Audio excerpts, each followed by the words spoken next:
Oke teman-teman, ini sekarang menjelang acara intinya Karoseri Laksana, buka bersama sama ada beberapa pameran bus, dan sekarang aku ada di depannya bus warna biru semi-semi top tadi teman-teman. Aku sambil sini aja yuk. Nah ini bisnya ini cukup unik, dia ini menggunakan bodi Torista, mesin depan, dan ini panjangnya mungkin panjangnya sekitar nggak sampai 10 meter, sekitar 7 atau 8 meteran, nggak begitu panjang. Tapi yang membuat bis ini spesial adalah sasisnya dan interiornya teman-teman. Dia menggunakan kaca single glass, Torista yang single glass seperti ini teman-teman. Terus ini ada grillnya ini yang menandakan bahwa bis ini merupakan bis dengan konstruksi mesin bagian depan seperti itu. Untuk headlamp ini nggak ada bedanya sama yang bis-bis gede, sama aja kayak gini. Terus ada logonya Hino. Nah ini. Oke. Yuk kita langsung aja masuk, nggak usah lama-lama karena bis ini acaranya kayaknya mau mulai deh. Kita masuk aja ya. Ini kita lihat dari sini aja, kita lihat masuk ini udah kelihatan mewahnya. Dia menggunakan karpet, ini dia menggunakan dari Tarabus, salah satu tipe tertingginya Tarabus ini. Jadi karpetnya ini karpet premium yang sering digunakan oleh karoseri besar di Indonesia, salah satunya Karoseri Laksana ini teman-teman.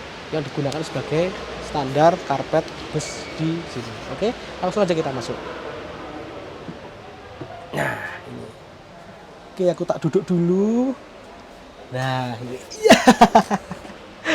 Bisnya mungil, setirnya kecil, terus tempat duduknya juga kalau dari sini susah, enaknya dari sini. Ini posisi ridingnya kita juga enak, penempatan setirnya juga enak.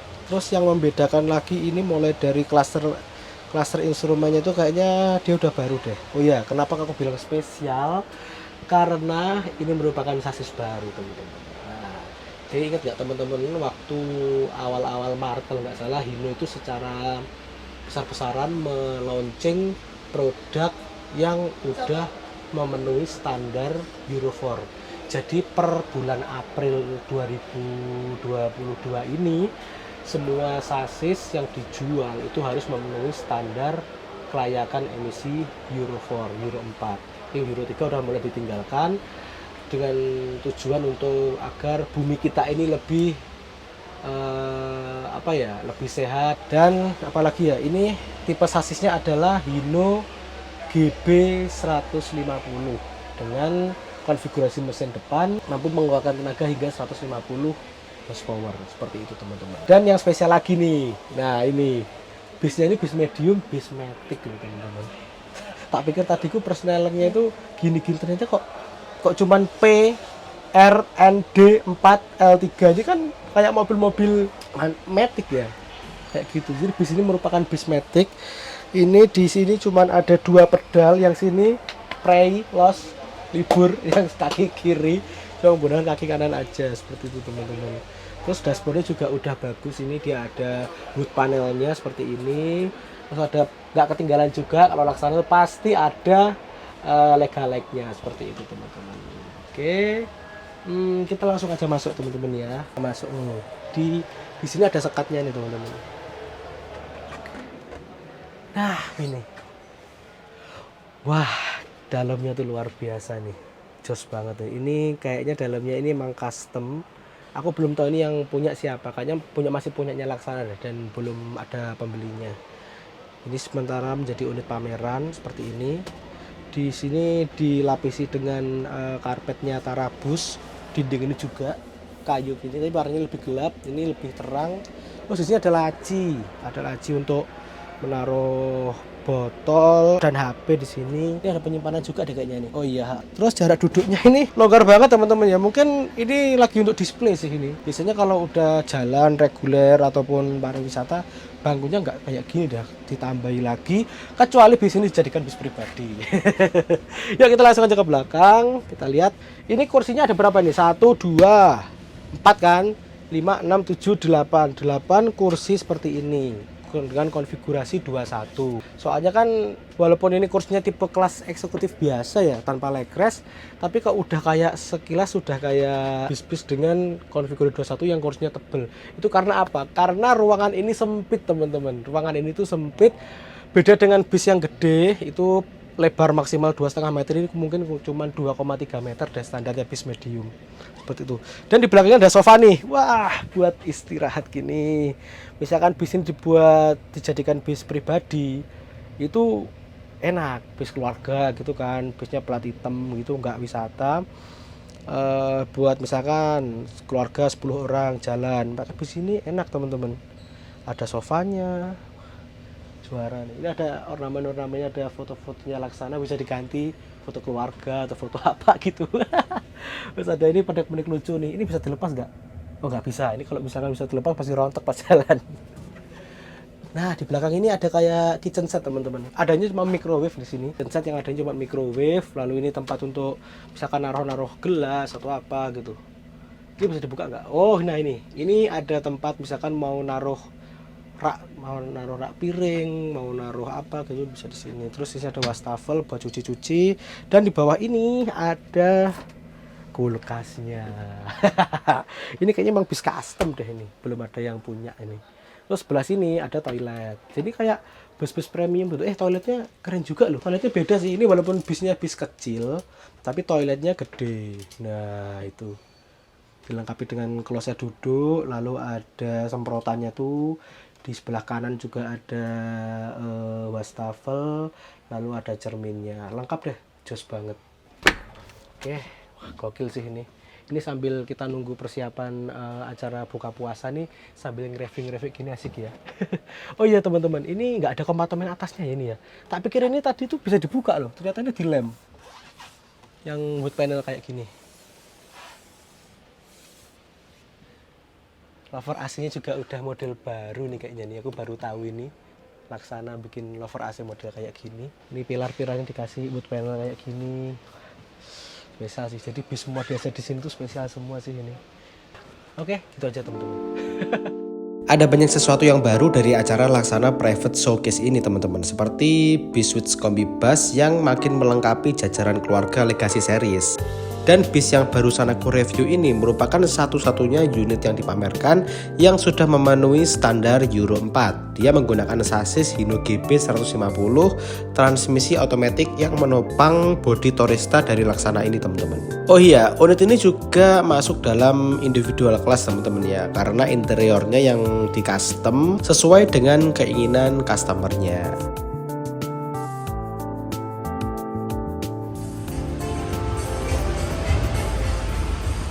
Ya, selamat sore Bapak dan Ibu semuanya, rekan-rekan media. Selamat datang di acara Laksana Private Showcase yang pertama. Tidak hanya itu, hari ini kita sebenarnya juga merayakan hari ulang tahun yang ke-45 Karoseri Laksana.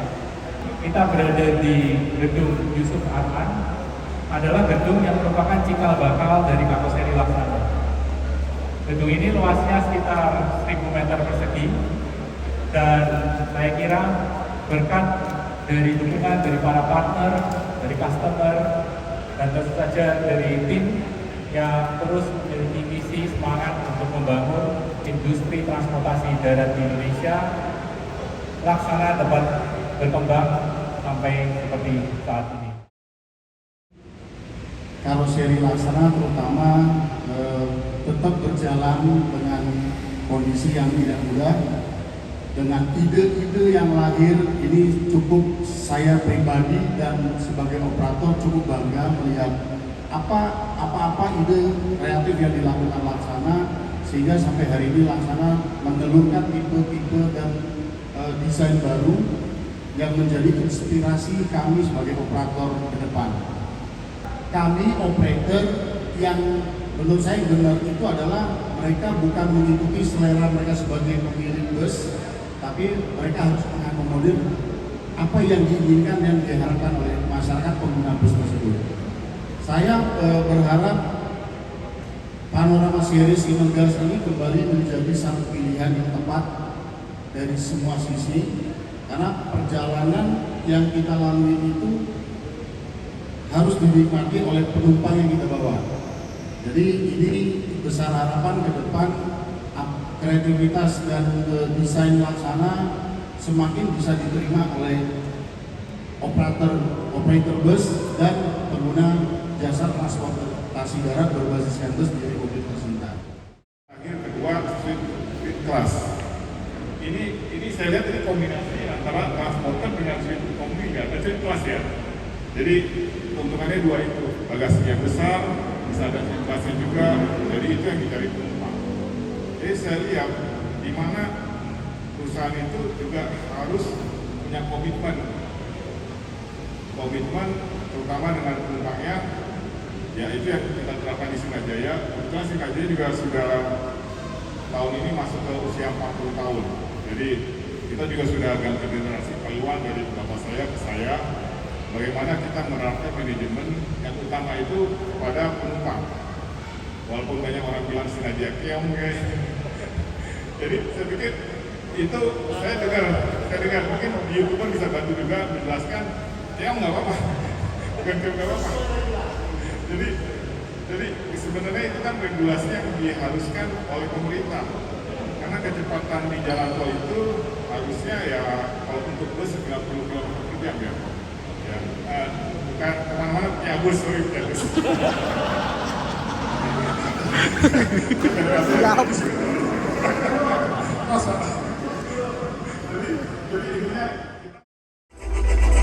Ini adalah detik-detik dari launching dari bus Switch Kobi bus ini. Ada ikut semua nih. Om Ical, Pak Antoni. Halo Pak Antoni.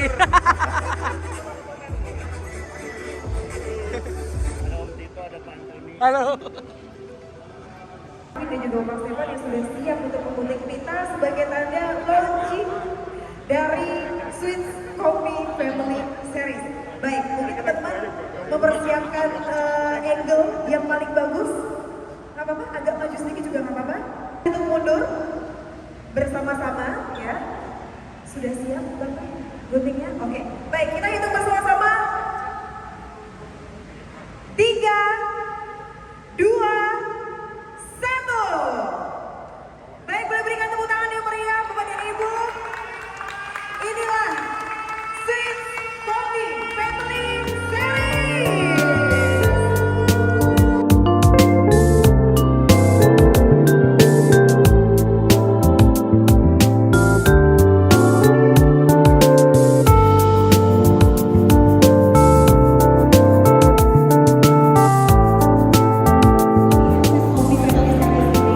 Jadi mereka ini sudah bisa merasakan experience-nya bagaimana bepergian dengan menggunakan Switch Kobi Family Series tersebut ya.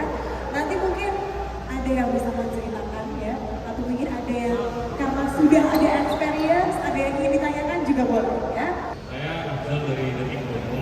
Dari Detik.com ya. Ada beberapa pertanyaan yang saya ajukan terutama kepada Pak Stefan, Pak Izin. Boleh agak dekat sedikit lagi Mas. Ya, yang pertama, apa alasan Laksana merilis bus single glass panorama?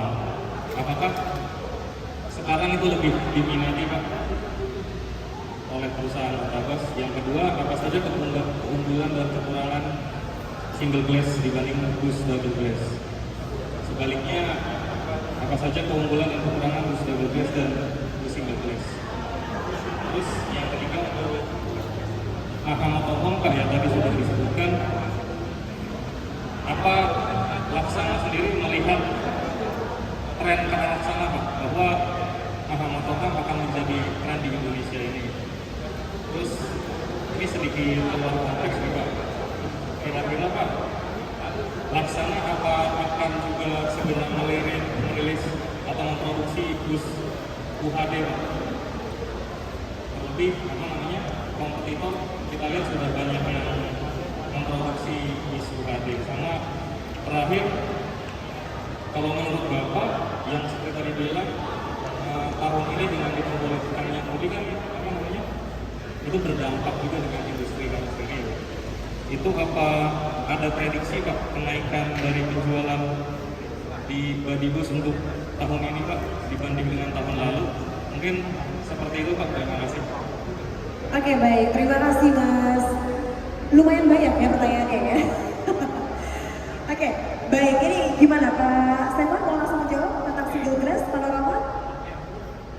Pertanyaannya banyak ya, jadi mungkin nanti kalau saya lupa tolong diulangin aja sedikit ya. Kalau kenapa panorama ya?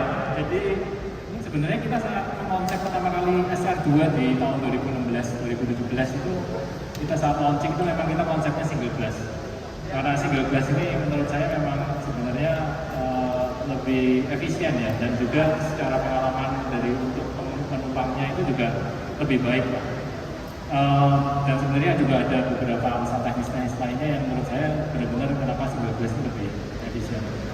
Namun memang saat kita launching tidak saat kemudian memang popularitas dari double glass itu waktu itu menjadi tren yang sangat besar di Indonesia.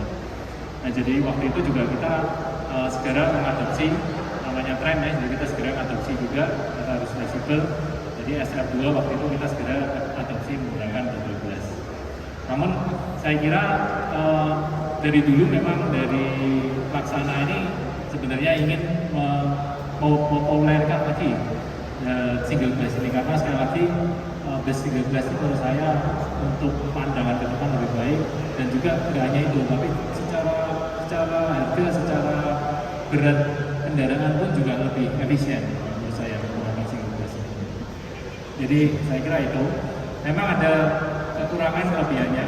Mungkin kalau yang double glass itu lebih ke arah desain estetika. Jadi memang dengan adanya Bandung itu memang secara desain dari luar, bangunan dari luar itu terlihat lebih gagah. Adanya ornamen Bandung itu juga menambah estetika. Jadi saya kira itu semua plus minus. Tetapi kembali dengan makin tumbuhnya infrastruktur di Indonesia, kita juga ingin memberikan pengalaman yang terbaik untuk customer, untuk penumpang yang menggunakan bus ini. Saya kira ya menurut saya ini sudah menjadi tren yang arahnya lebih baik dengan adanya bus. Jadi itu saya kira yang pertanyaan pertama. Yang kedua, untuk UHD sekilas saja.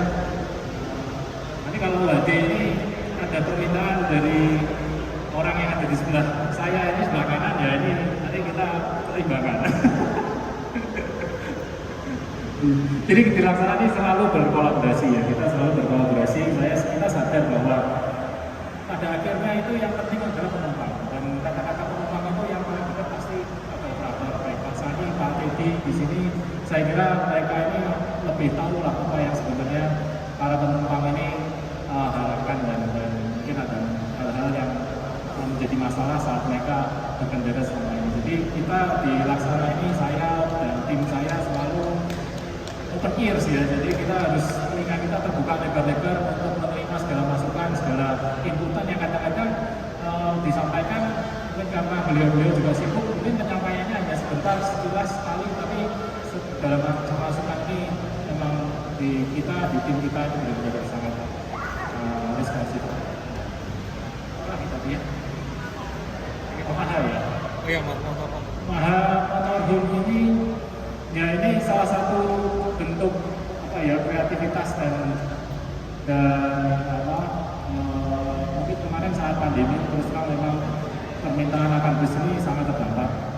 Operator bus saja juga untuk mengoperasikan bus juga sangat berat, apalagi di karoseri. Jadi kita melihat memang 2 tahun ini keadaan bus baru itu sangat-sangat susah lah menurut saya. Nah di masa senggang seperti ini, di awal COVID itu kita terus terang ngomong sama Pila, ini enaknya gimana ini? Kita gimana caranya bisa membuat Laksana ini bisa terus relevan. Nah salah satunya memang kita melihat adanya opportunity kendaraan motorhome, kendaraan overland yang digunakan untuk menjelajahi seluruh di Indonesia. Jadi saya juga sempat dia ketemu dengan Pak Bogor, saya kira masternya kendaraan camper van motorhome seperti ini. Nah di situ memang kita mulai ada ide gimana kalau kita coba masuk ke industri ini. Saya kira memang camper van motorhome ini potensinya di Indonesia sangat luar biasa. Dengan adanya infrastruktur sekali lagi itu juga membantu.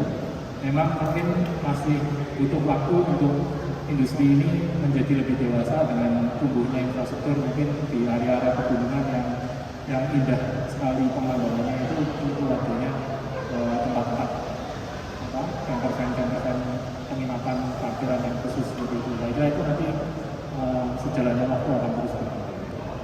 Mungkin Pak Pedi, Pak kami bisa menambahkan mengenai tren panorama atau single glass ini?